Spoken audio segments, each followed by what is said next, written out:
हिंदुस्तान में कोरोना महामारी से हाहाकार मचा हुआ है। दूसरी लहर में किलर कोरोना सारे रिकॉर्ड ध्वस्त करता जा रहा है। तो स्टेरॉइड्स के इस्तेमाल को मरीजों की जान बचाने वाली संजीवनी बताया जा रहा है, लेकिन बिना डॉक्टर्स की सलाह के स्टेरॉइड्स लेने की बात जो सामने आ रही है, उससे मरीज की मुसीबतें बढ़ सकती हैं। हमारे साथ मौजूद एक्सपर्ट से हम जानेंगे कि स्टेरॉइड से आखिर क्या कुछ फायदे हैं, क्या कुछ नुकसान है। उससे पहले लेकिन आपको ये स्पेशल रिपोर्ट दिखाते हैं। बेहद सावधानी से, गौर से ये रिपोर्ट जरूर देखिए।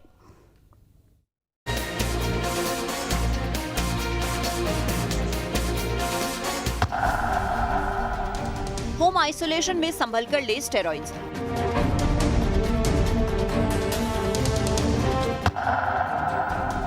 गलत इस्तेमाल पड़ सकता है जान पर भारी। कोरोना पर नई गाइडलाइन में संक्रमितों के इलाज में स्टेरॉइड्स को कारगर बताया गया है, तो मॉडरेट मरीजों की जान बचाने में ये संजीवनी साबित हो रहा है। बताया जा रहा है कि रेमडेसिविर और फेबिफ्लू की तरह ही स्टेरॉइड्स असरदार तो हैं, लेकिन इनके साइड इफेक्ट्स भी बहुत हैं। दरअसल कोरोना संक्रमण में डेक्सामेथासोन, मिथाइल प्रेडनिसोलोन और कॉर्टिसोन जैसे स्टेरॉइड्स के इंजेक्शन और दवाएं संक्रमण पर कारगर साबित हो रही हैं। ये स्टेरॉइड्स मरीजों का ऑक्सीजन लेवल ज्यादा गिरने नहीं देती है। कुछ बीमारियों के इलाज में मुख्य दवाओं के साथ जब स्टेरॉइड दिया जाता है तो उसका असर तेजी से होता है। रिसर्च के बाद इन्हें हर जगह इस्तेमाल किया जा रहा है, तो इसके असर को कम करने के लिए दूसरी दवाएं भी दी जा रही हैं। डॉक्टर्स के मुताबिक स्टेरॉइड से मरीजों के पेट में जलन और गैस की समस्या हो जाती है, इसीलिए एसिडिटी की दवा भी साथ दी जाती है। तो ब्लड प्रेशर और इंसुलिन का स्तर ना बढ़े, इसके लिए दूसरी दवाएं देना भी जरूरी है। कोविड अस्पताल में मरीजों के इलाज के दौरान डॉक्टर ऐसी सावधानी बरत रहे हैं, लेकिन होम आइसोलेशन में रह रहे लोग खुद ही इनका इस्तेमाल कर रहे हैं, जो परेशानी का सबब बन सकता है, क्योंकि इससे रोग प्रतिरोधक क्षमता प्रभावित होने के साथ ही ब्लड प्रेशर भी बढ़ता है। हेल्थ एक्सपर्ट्स के मुताबिक लंबे वक्त तक स्टेरॉइड्स लेने या उसके ज्यादा डोज लेने से कई तरह की समस्याएं हो सकती हैं।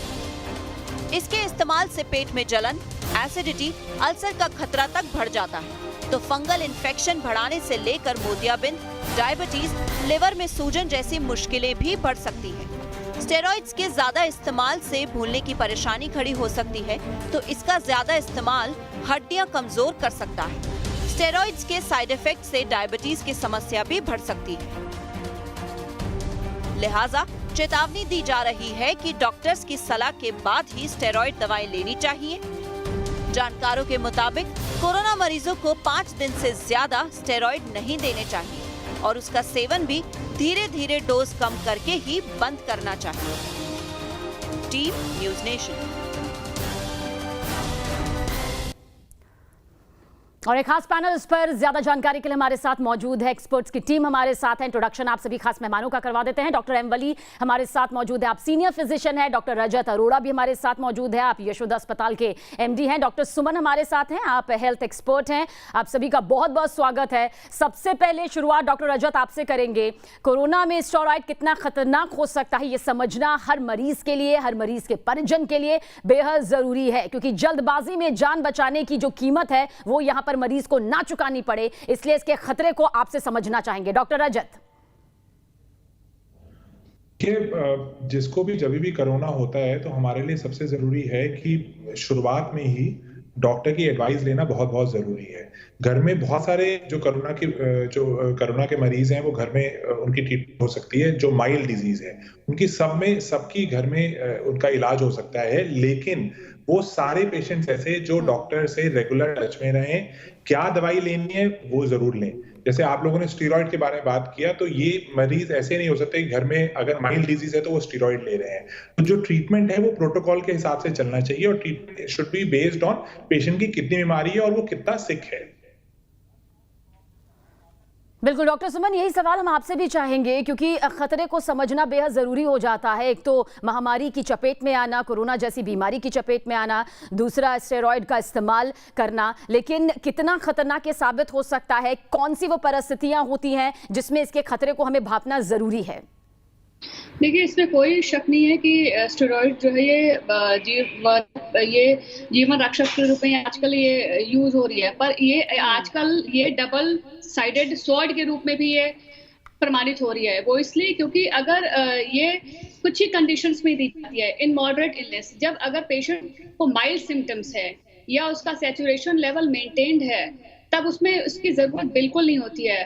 पर इसकी मॉडरेट कंडीशन में लाइक जब हमारे बायोमार्कर्स जैसे सीआरपी है वो हाई है, या second week of viraemia phase में, हमारा जब फर्स्ट वीक ऑफ इन्फेक्शन होता है उसमें हमें बिल्कुल नहीं देना चाहिए। उसमें क्या होता है कि वायरल रेप्लिकेट करता है, और अगर हमने स्टेरॉइड दे दिया तो वायरल का रेप्लिकेशन और तेजी से होगा और हमारी इम्यूनिटी और सप्रेस हो जाती है, जिससे कि वायरल लोड और बढ़ जाता है।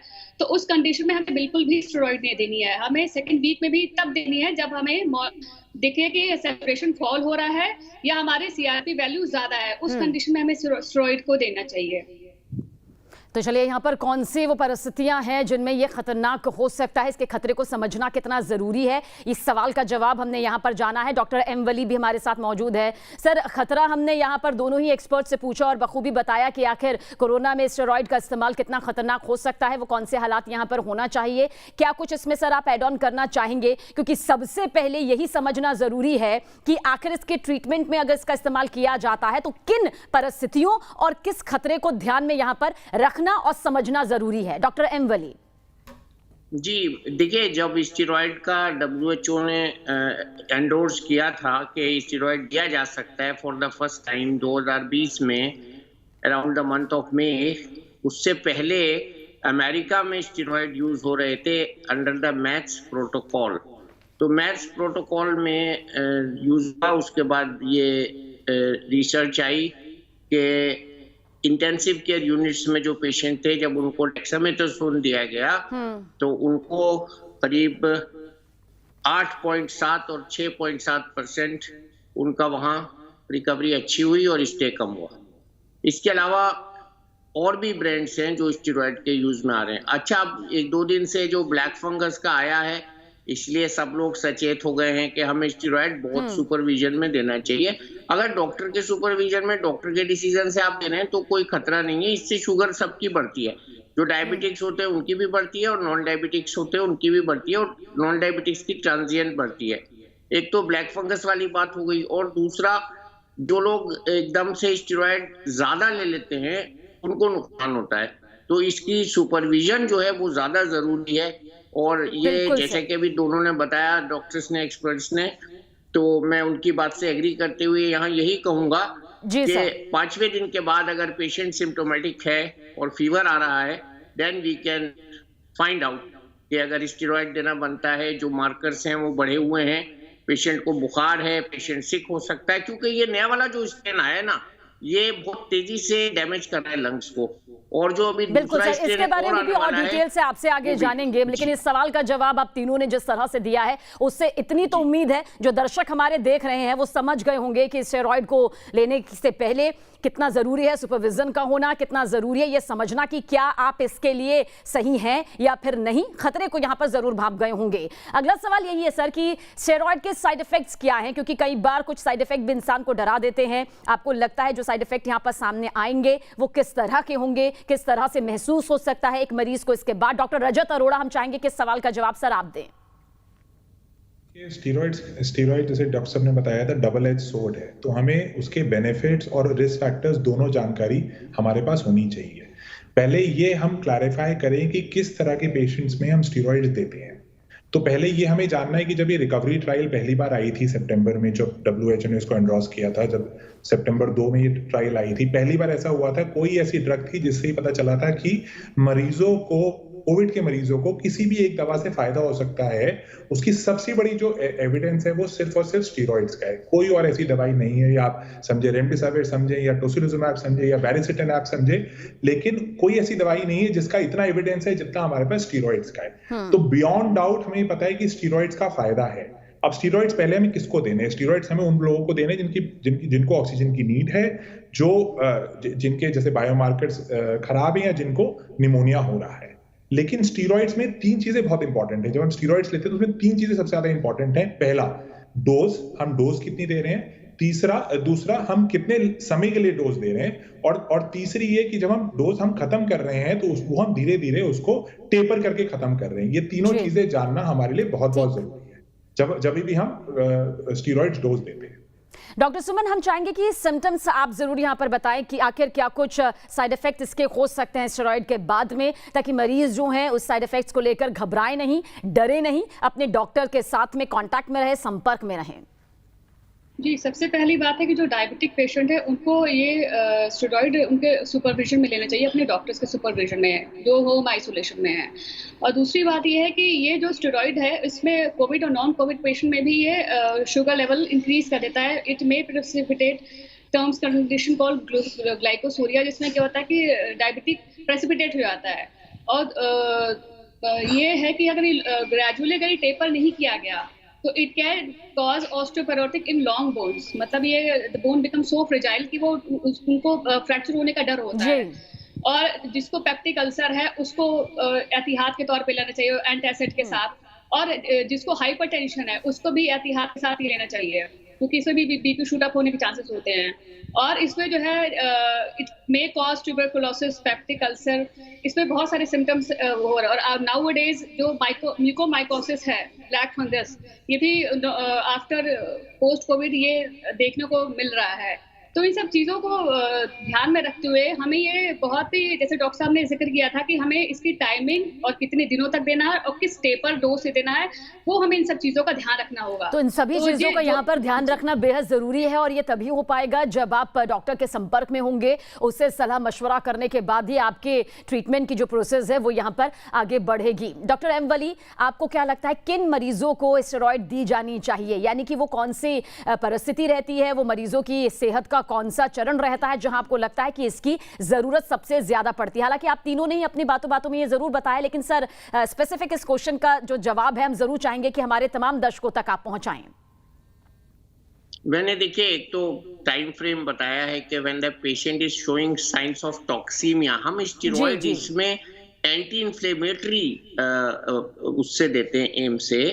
और ये जो शुरू में रिपोर्ट आई थी जो यूके से आई थी, वो उन पेशेंट्स पे दिए गए थे जो आईसीयू में थे, मॉडरेटली सीवियर थे, ज्यादा सीवियर नहीं थे, जो वेंटिलेटर पे नहीं गए थे या जाने वाले थे। तो उसमें जो मैंने बताया उसमें 13 से 15% तक फायदा हुआ था। अब हमने जो साइड इफेक्ट की बात करते हैं तो कॉमन साइड इफेक्ट्स तो यही होते हैं, भूख ज्यादा लगने लगेगी, चेहरे पे सूजन आ जाएगी, और जैसे कि बताया गया लॉन्ग टर्म में उसमें लेकिन जो इमीडिएट साइड इफेक्ट जो हमको देखना है प्रैक्टिकली, वो शुगर और ब्लड प्रेशर बढ़ता है लोगों का, भूख बढ़ती है, उसके साथ साथ शुगर बढ़ती है।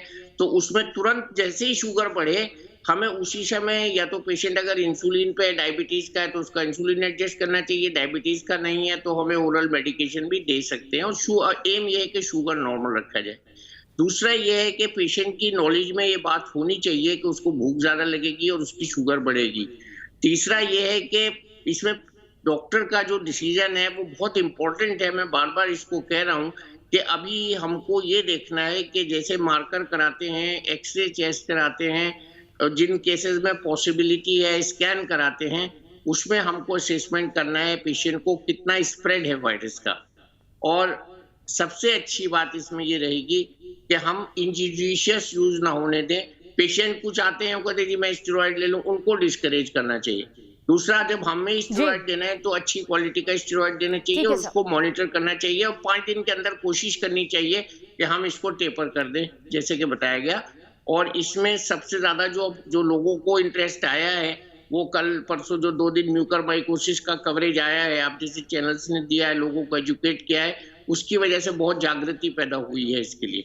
बिल्कुल, और इन सभी बातों का ध्यान रखना देखिए जरूरी हो जाता है। और जो लाखों करोड़ों दर्शक इस वक्त हमारे खास पैनल की बात को सुन भी रहे होंगे, ये बहुत ही ऐसी सलाह है आप लोगों के लिए जो आपकी जान बचाने में अपना एक महत्वपूर्ण योगदान दे सकती है। डॉक्टर रजत, अब आपसे यहाँ पर हम चाहेंगे समझे इस पूरी प्रोसेस को कि स्टेरॉइड लेने वालों को ब्लैक फंगस, जिसका जिक्र आप बार बार पैनलिस्ट कर रहे हैं, बार बार बता रहे हैं, आखिर किस तरह का ये खतरा है?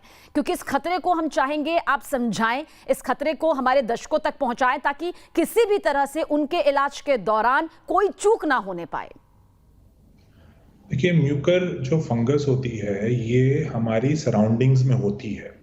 जब सब्जी या फल सड़ जाते हैं या फिर हमारे हॉस्पिटल के एयर में या इवन घर के एयर में ये फंगस कॉमनली फाउंड होती है। ये फैलती कैसे है और किन में फैलती है? ये फैलती है एयर ड्रॉपलेट से, पहली बात। और किन में फैलती है? जो इम्यूनो सप्रेस्ड होते हैं। इम्यूनो सप्रेस्ड कौन लोग होते हैं? जिनकी इम्यूनिटी, जिनकी लड़ने की ताकत कम हो गई होती है। अब किस तरह के लोग होते हैं लड़ने की ताकत जिनकी कम हो गई होती है?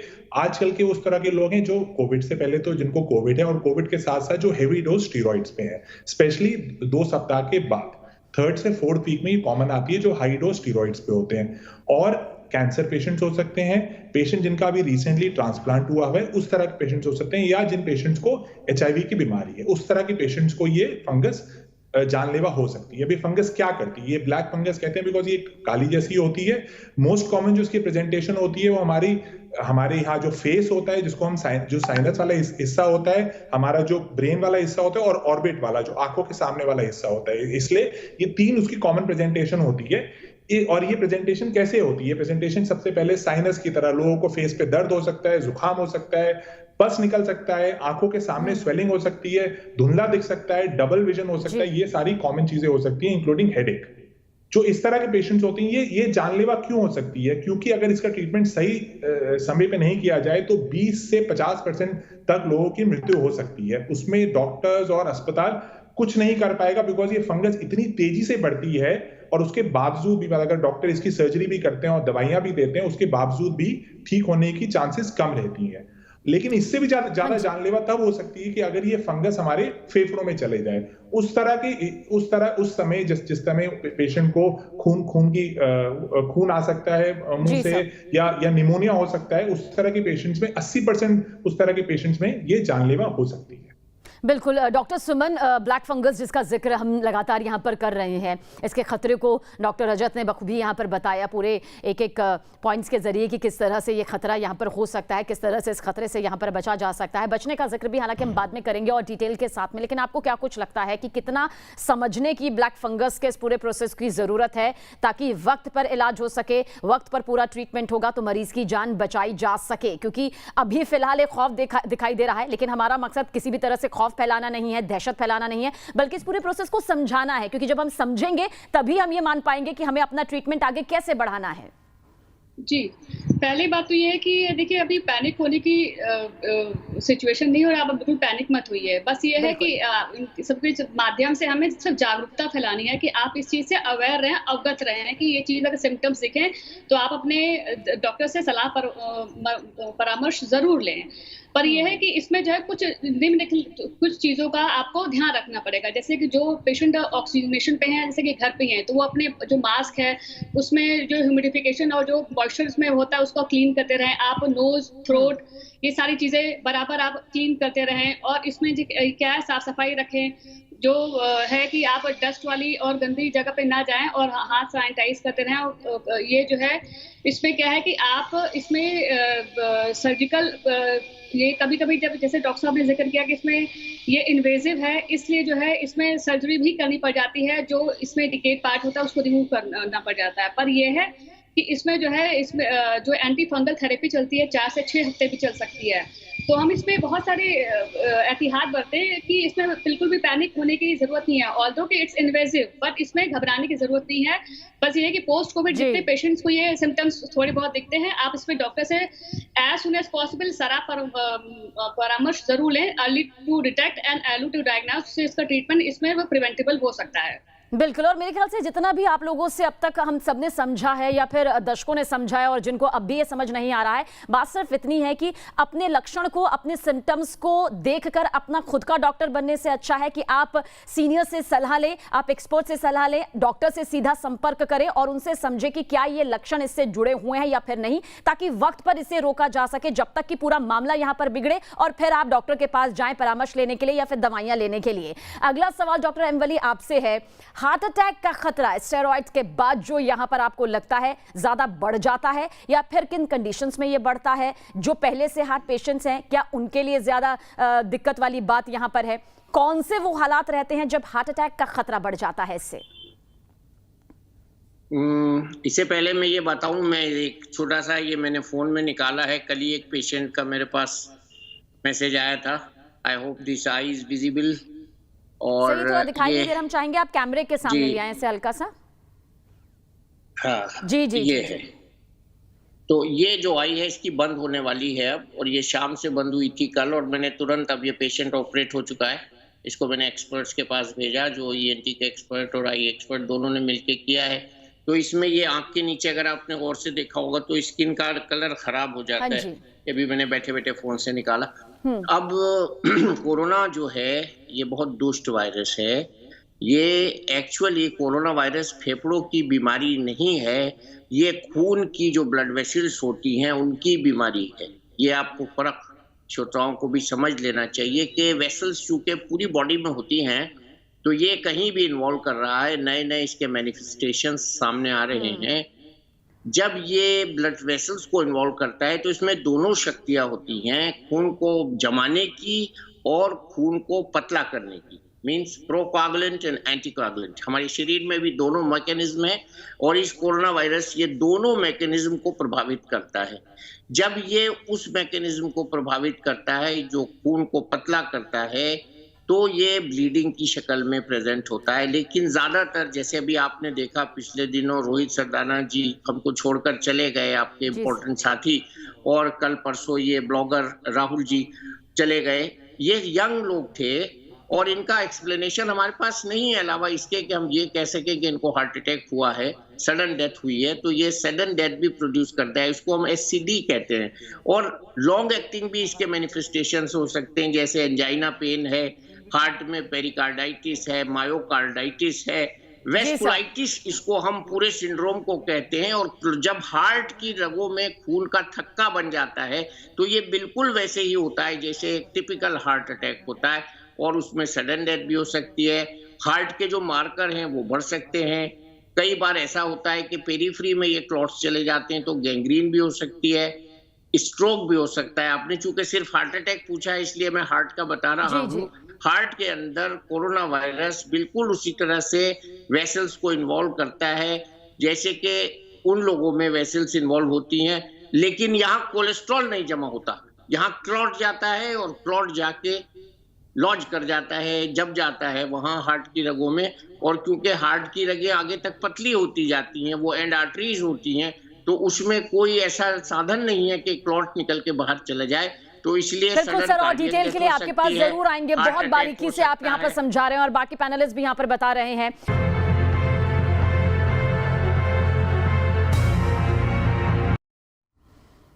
तो मकसद हमारा यही है कि कोरोना जैसी महामारी से आप बच सके, सावधान हो सके। स्टेरॉइड को लेकर आज हमारी ये खास पेशकश जारी है। हमारे साथ एक खास पैनल भी मौजूद है। डॉक्टर रजत, अब एक बार फिर से शुरुआत यहाँ पर आपसे करना चाहेंगे। खतरे को समझ लिया, हार्ट अटैक के ये पूरे प्रोसेस को हमने समझ लिया, लेकिन डॉक्टर सुमन आपसे शुरुआत कर लेते हैं। मरीज को स्टेरॉइड आखिर कब बंद कर देनी चाहिए, ये सवाल भी यहाँ पर बरकरार है। और ये सवाल कई बार इसलिए भी खड़ा हो जाता है क्योंकि कई बार किसी चीज की अति या हद से ज्यादा उसे लेना भी आपकी जिंदगी पर भारी पड़ सकता है। ये लगातार आप लोगों के जरिए सामने आता रहा है। हम चाहेंगे ये समझे मरीज और मरीज के परिजन कि डॉक्टर की सलाह के हिसाब से इसे कब बंद कर देना ही बेहतर है। देखिए, सबसे पहली बात तो जो आप लोग हम अभी तक जिक्र कर रहे हैं कि हमेशा ये जो स्टेरॉइड है, ये लोग आजकल का ये ट्रेंड है कि सबसे पहले अगर किसी को कोविड हुआ तो सबसे पहले जो व्हाट्सएप पे मैसेजेस डॉक्टर की, फ्रेंड्स की या सबकी वो आती है प्रिस्क्रिप्शन की, आप यार ये सारी दवाइयाँ ले लो, and they have started from the day 1। तो उससे क्या होता है कि वायरल निमोनिया होने का खतरा उन पेशेंट्स में ज्यादा बढ़ जाता है as compare to normal ones. तो इन सब चीजों को ध्यान में रखते हुए हमें स्टेरॉइड की ये जो स्टेरॉइड है, मैं अभी भी बार बार इस चीज पे एम्फसाइज कर रही हूँ कि आप जब भी आप अभी स्टार्ट करते हैं, आप कोविड आप इन्फेक्शन हो रहा है आपको, तो तुरंत स्टेरॉइड नहीं स्टार्ट करें। ऐसे बहुत सारे मरीज आए हैं मेरे संपर्क में, या मैं आम लोगों में ट्रेंड ये देखती हूँ कि कोरोना से जैसे फर्स्ट डे से इन्फेक्शन हुआ तो वो पूछते हैं कि क्या हम ये सारी मेडिसिन ले लें, जिसमें सारी फेविफ्लू, स्टेरॉइड और सारे वो 10-15 दवाइयाँ पहले ही होती हैं। तो हम उनको ये एडवाइस करते हैं कि अगर आपको कोई भी सिम्टम्स नहीं है, कोई भी लक्षण नहीं है आपको, और अगर माइल्ड सिम्टम्स है, जैसे फॉर एग्जांपल कि आपका सैचुरेशन अगर मेंटेन है मोर देन 24, आपकी सीआरपी वैल्यू, सारे बायोमार्कर्स अगर एक्यूट फेज में अगर वो थोड़ा बहुत भी अगर हाई होते हैं, तो ये इट्स अ नॉर्मल फिजियोलॉजिकल जो इन्फ्लेमेटरी रिस्पॉन्स होता है हमारी बॉडी का, वो होता है, नॉर्मल है, जो कि उस पर पैनिक होने की बिल्कुल जरूरत नहीं कि हमारा सीआरपी एकदम से बढ़ गया हम स्टेरॉइड लेना शुरू कर देते हैं, हमारा डी डाइमर बढ़ गया हमें तुरंत स्टेरॉइड चाहिए, नहीं। और सीटी स्कोर अगर आपका 8 से कम है तो उसमें नहीं लेना है। तो ये सब चीजों को आप ध्यान में रखिए प्लीज, क्योंकि ये लोग ये घर पे ट्रीटमेंट वो सोचते हैं कि यार इन्होंने तो हमें कुछ बताया नहीं, ज्यादा मेडिसिन नहीं बताई, हम चलो एहतियात के तौर पे हम पहले हैवी डोज सारे स्टेरॉइड्स वगैरह के ले लें, जो कि बहुत नुकसानदायक है। तो इसमें क्या है कि जब ये इन पेशेंट को, जैसे जो डायबिटिक है, हाइपरटेंसिव हैं, या जिनको पेप्टिक अल्सर वगैरह की शिकायतें हैं, और एल्डरली पीपल जो कि ऑस्टियोपोरोटिक होने की संभावना जिसमें ज्यादा होती है, जिनकी बोन वगैरह ज्यादा फ्रेजाइल हो सकती है इन एल्डरली पेशेंट, उन सब पेशेंट्स में ज्यादा एहतियात बरतनी चाहिए। तो बिल्कुल, और जो बात मैम आपने बहुत खास कही है कि ये जो प्रिस्क्रिप्शन एक दूसरे का एक्सचेंज करने का इन दिनों एक ट्रेंड सा चल गया है, वो बेहद खतरनाक है। ये जरूरी नहीं कि सामने वाले का बॉडी उसे एक्सेप्ट कर सकता है तो आपका भी शरीर उसे उसी हिसाब से कर ले, लेकिन इन दिनों ये खूब चल रहा है कि ये खा लीजिए दवाइयां, आप ठीक हो जाएंगे, और उसके कितने नुकसान झेलने पड़ते हैं वो शायद सामने नहीं आ पा रहा है, और उसका सामने आना भी बेहद जरूरी है। इसलिए ऐसे मैसेजेस फॉरवर्ड करना या फिर ऐसे मैसेजेस को ढूंढ कर निकाल कर अपने पर या अपनों पर इलाज करना, तो ये सरासर गलत है। ये बहुत आपने खास बात यहां पर बताई है। डॉक्टर एम वली, आपसे भी ये समझना चाहेंगे कि आखिर इसे कब बंद कर देना चाहिए? स्टेरॉइड को लेकर तमाम तरह की बातें यहां पर सामने आती है, मैम ने भी बहुत यहां पर अच्छे से समझा है। हम चाहेंगे थोड़ी और डिटेल आपके जरिए भी दर्शकों तक पहुंचे ताकि वो समझ सके कि देखा देखी नहीं चलना है। हर किसी का एज ग्रुप अलग है, हर किसी की बीमारी जो है अलग है, इम्यून सिस्टम हर किसी का अलग है, वो उस हिसाब से समझे। बिल्कुल आपने बहुत ब्रिलियंट बातें अपने सवाल में रखी हैं, मैं आपकी तारीफ करूंगा इसके लिए। Thank you sir. देखिए, पहली बात तो ये मैसेज बिल्कुल ना जाए आपके चैनल से कि स्टेरॉइड नहीं लेने हैं। स्टेरॉइड लेने हैं, डॉक्टर की सलाह से लेने हैं। इसमें मैं एक बहुत प्रैक्टिकल टिप बता देता हूँ जो मरीज खुद पता लगा सकता है। जैसे हम काउंट्स कराते हैं, टोटल काउंट्स किसी की 8-9 हज़ार एवरेज रहती हैं, 10,000 वायरल में टोटल काउंट्स नहीं बढ़ती। हमेशा जब भी आप 1 हफ्ता 2 हफ्ते 5 दिन में अपना ब्लड काउंट्स कराते हैं 5, 6, 7, 8, 9 हज़ार, सडनली आपकी 17,000 आने लगे, फिर अगले दिन 19 हो जाए, फिर 21 हो जाए, फिर 23 हो जाए, इसका मतलब ये स्टेरॉइड ने अपना काम कर दिया, आप सेप्टिसीमिया में चले गए, आपको दूसरे इन्फेक्शन ने घेर लिया जो बैक्टीरियल इन्फेक्शन है। So long your counts are controlled, आपकी ब्लड काउंट रेंज में है, जिसको हम टोटल व्हाइट सेल काउंट कहते हैं, जब तक ये रेंज में है आप सुरक्षित हैं, इसलिए घबराने की कोई बात नहीं। दूसरा, डायबिटीज को बहुत बारीकी से कंट्रोल करिए। अगर आप दिन में 1 बार करते थे पहले चेक ब्लड शुगर, तो 2 बार कीजिए। मैं अगर आप चाहें 3 बार करना मैं मना नहीं करूंगा, अगर आपके पास बहुत पतली नीडल वाला ग्लूकोमीटर है जिससे पेन भी नहीं होता और ब्लड भी ज्यादा नहीं निकलता और बाद में निशान भी नहीं पड़ता। तीसरी बात, अपना ब्लड प्रेशर पाबंदी से चेक कराते रहिए। ये सब क्रूड इंडेक्सेस हैं, जब इनको हम मिला के देखते हैं तो हमको लगता है स्टेरॉइड का हमारे ऊपर असर पड़ रहा है। और रोज जब आप सुबह को सो के उठ रहे हैं तो अपना फेस जाके बाथरूम में शीशे में देखिए और ये देखिए कि कितनी सूजन है। जब ये सब होने लगे तो स्टेरॉइड को डॉक्टर से कहिए कि साहब अब मैं नहीं ले पाऊंगा, आप अपना डिसीजन रिवाइज करिए। कितना, मैं तो हर पेशेंट को 1-1 दिन बढ़ाता हूँ स्टेरॉइड में, उनसे ये नहीं कहता आप 10 दिन ले लो, 5 दिन ले लो। मैं उसको कहता हूँ भाई कल बताऊंगा कितना टेपर करना है। तो बारीकी, इसको कहते हैं डॉक्टरी में fine tuning. And doctor should not hesitate to video call each patient each day. आप खाली फोन मत करिए, आप वीडियो पे अपने मरीज को देखिए। प्रधानमंत्री जी ने भी कहा है टेलीमेडिसिन यूज करिए, और बहुत से अच्छे डॉक्टर्स इससे बहुत अच्छी तरह इसको यूज कर रहे हैं और बहुत लोगों को फायदा हो रहा है, इससे नुकसान नहीं होगा। अगर आपने अपने पेशेंट को देखा और आपकी ऑब्जर्वेशन अच्छी है और आपको तजर्बा है कि आप पेशेंट के एक लुक से उसके बारे में कुछ जान सकते हैं, जैसा कि हमारे टीचर्स हमें पढ़ाते थे सीनियर, उस वक्त कहाँ IL-6 डी डाइमर, कहाँ आयरन टेस्ट, फेरेटिन टेस्ट, ये कुछ नहीं होते थे। हम लोगों की वार्ड में एक छोटी सी लैब होती थी, उसमें जाके हम स्टूल का सैंपल ले जाके टेस्ट किया करते थे, ब्लड की काउंट, हीमोग्लोबिन कर लिया करते थे। तो हमने ऐसे वक्त में पढ़ा है, जो अच्छे डॉक्टर्स हैं और जो अच्छे टीचर्स हैं वो अपने डॉक्टर्स को, स्टूडेंट्स को बहुत अच्छे से ट्रेन करते हैं। और steroid is world wide use medicine end of course it is double aged sword, but it is a miraculous sword. और थोड़े टाइम के लिए स्टेरॉइड को यूज करने से ऑस्टियोपोरोसिस वगैरह नहीं होती, but we should be very careful in those patients who are बहुत सावधान रहने की जरूरत है। और सर, आपने जो बात कही है कि ऑनलाइन यहाँ पर अब इन दिनों देखिए मरीजों को चेक किया जा रहा है, बहुत बड़ी तादाद भी यहाँ पर है, लेकिन हर डॉक्टर की जिम्मेदारी भी आपने यहाँ पर बता दी कि अपने मरीज को देखें ऑनलाइन के जरिए, ताकि आप उसको समझ सके, आप उसकी हालत को उस वीडियो कॉन्फ्रेंसिंग के जरिए देख सके। और ऐसा होना भी चाहिए sir. Thank you so much sir, क्योंकि इस मैसेज का भी जाना बेहद जरूरी था, क्योंकि बहुत सारे डॉक्टर्स ऐसे भी हैं जो सिर्फ फोन पर बात कर रहे हैं और शायद देखने का वक्त नहीं है, पर यहाँ पर वक्त जाहिर सी बात है जिंदगी के लिए निकालना जरूरी हो जाता है। डॉक्टर सुमन, स्टेरॉइड का असर आखिर कितने वक्त तक रहता है? मरीज ये भी जानना चाहते हैं, उनके मन में ये रहता है कि हम जो ले रहे हैं उसका असर कितने दिन तक रहेगा, कितने महीनों तक रहेगा, कितने हफ्तों तक रहेगा? जैसे ये वली सर ने बहुत अच्छा डिस्क्रिप्शन क्लिनिकली सब दिया है कि रोज सुबह पेशेंट उठ के एक बार अपने आप को चेक करके कहीं पफिनेस स्वेलिंग तो नहीं है फेस पे, या उसको फटीग या फिर एडिशनल सिम्टम्स तो नहीं आ रहे हैं कि एडजुएंट चीजें, तो उसका डायबिटीज वो बराबर चेक करता रहे, अपना बीपी बराबर चेक करता रहे। तो ये सब बड़ा, जैसे सर ने जिक्र किया है कि बहुत ही माइन्यूट इसको ट्रैक करने की जरूरत है इन सब चीजों को, कि आप पेशेंट से उसका क्लिनिकल सिम्टम्स भी आप पूछिए, क्लिनिकल सिम्टम्स के हिसाब से ही डॉक्टर्स जो है अपनी डोसेज वगैरह को टेपर करेगा, उसको बंद करेगा, उसको चलाएगा, वो डॉक्टर ही उसको बता पाएगा। ये पेशेंट नहीं बता सकता कि हमें इसको अब खत्म करना है या हम अपने हिसाब से कर सकते हैं, नहीं। आप ये डॉक्टर के परामर्श के हिसाब से और उसके गाइडेंस के अंदर ही आपको ये सारी डोसेज इसको लेनी है, और इसको टेपर करना नहीं करना है वो डॉक्टर आपको बताएगा। बिल्कुल, तो डॉक्टर के हिसाब से आपको चलना होगा। अगर आप डॉक्टर्स के हिसाब से चलेंगे, अपना डॉक्टर खुद नहीं बनेंगे, तो यकीनन इस महामारी को मात दे पाएंगे। डॉक्टर एम वली, क्या सावधानी बरतनी जरूरी होती है? क्योंकि कई बार छोटी सी असावधानी जिंदगी पर भारी पड़ जाती है। हम चाहेंगे लाखों करोड़ दर्शकों को आप ये बताएं कि किन किन सावधानियों का ध्यान रखना बेहद जरूरी है। सबसे पहले कोरोना के मरीज को अपने शरीर को रेस्ट देना चाहिए। ये जो लोग बार बार वॉशरूम जा रहे हैं, वहां फेंट हो रहे हैं, गिर रहे हैं, तकलीफ हो रही है, सैचुरेशन बेड पे 97 है और वॉशरूम जाके 88 हो जाता है, ये इसको आप अवॉइड करें। वॉशरूम की जगह पेन यूज कर, अगर थोड़ा सा अच्छा है आपका सैचुरेशन, सेहत अच्छी है, तो बेड के बराबर में कमोड रख लें, कुर्सी वाला। सबसे ज्यादा जो मरीज को नुकसान हो रहा है वो अपना ऑक्सीजन निकाल के बाथरूम जब वो जा रहा है तब सारा किया धरा डॉक्टर का भी और उसका भी बेकार हो रहा है। दूसरे, कमर को थपथपाना, इसमें हर 2 घंटे पे कम से कम 10 मिनट के लिए, ये एक ऐसा इलाज है जो कोरोना में रामबाण सिद्ध होता है। Is as good as doing a good physiotherapy, good exercise for the lungs. तीसरे, लेटे लेटे आप अपने इमोशंस को, विचारों को पॉजिटिव रखिए।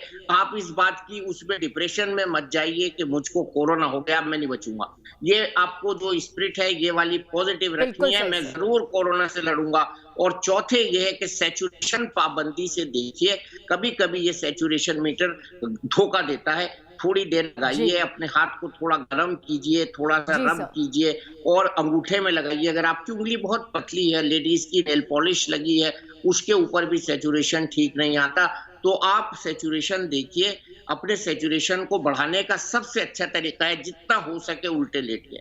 उल्टे लेटने से बहुत अच्छा नतीजा आता है। और सुबह को ज्यादातर पेशेंट्स जो उल्टे लेटते हैं उनका सैचुरेशन फॉल नहीं करता। जो लोग सीधे लेटते हैं वो रात को 90-92 सैचुरेशन पे सो रहे हैं और सुबह को 80-82 पे उठ रहे हैं और बहुत चिंतित हो जाते हैं कि हमारा ये सैचुरेशन डिप कर गया, हमारी बीमारी बढ़ गई। नहीं, ऐसा नहीं है, आपको लेटे लेटे कंजेशन हो गया।